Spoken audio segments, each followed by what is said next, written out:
Hello കൂട്ടുകാരെ, നമുക്ക് വീട്ടിലേക്ക് അടുക്കളയ്ക്ക് ആവശ്യമുള്ള എല്ലാ പച്ചക്കറിയും നമുക്ക് വീട്ടിൽ തന്നെ ഉണ്ടായത് ടെറസിന്റെ മുകളിൽ ഉണ്ടാക്കിയ കരിയാപ്പിലാട്ടത്. അതുപോലെ തന്നെ പച്ചമുളകും ഇഷ്ടംമാതിരി ഉണ്ടാക്കുന്നുണ്ട്, വഴുതനങ്ങ, ഇതൊക്കെ ബ്രാക്കോളി തന്നെ, ബ്രാക്കോളിന്റെ തൈകളാണ്. വെണ്ടക്ക, നമുക്ക് അടുക്കളയ്ക്കുള്ള എല്ലാ സാധനങ്ങളും വീട്ടിൽ തന്നെ ഉണ്ട്. ഒരു ഉരുണ്ട വഴുതനങ്ങ, നമുക്ക് വീട്ടിലേക്ക് ആവശ്യമുള്ള പച്ചക്കറിയൊക്കെ നമുക്ക് വീട്ടിൽ തന്നെ ഉഷാറായിട്ട് ടെറസിന് മുകളിൽ, സ്ഥലമില്ലാത്തൊരു ടെറസിന് മുകളിൽ ഉണ്ടായിക്കോളി. ഇതൊക്കെ വെള്ളരി, കക്കിരിക്ക, തക്കാളി. അടുത്ത ആളുണ്ട് ഇവിടെ ഉണ്ടായത്, നമുക്ക് ഉണ്ടാക്കാം. കുറ്റിയാമരയാണ്, ഇഷ്ടം പോലെ ഉണ്ടാവുന്നുണ്ട്. ഇതാ പടവലം, കയ്പ, വെണ്ടക്ക ഇവിടെയുണ്ട്.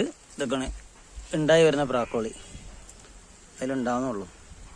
നമുക്ക് വീട്ടിലേക്ക് ആവശ്യമുള്ള ചെറിയ ചെറിയ കൃഷികൾ വീട്ടിൽ തന്നെ ഉണ്ടായിക്കോളി, അടിപൊളിയാവും.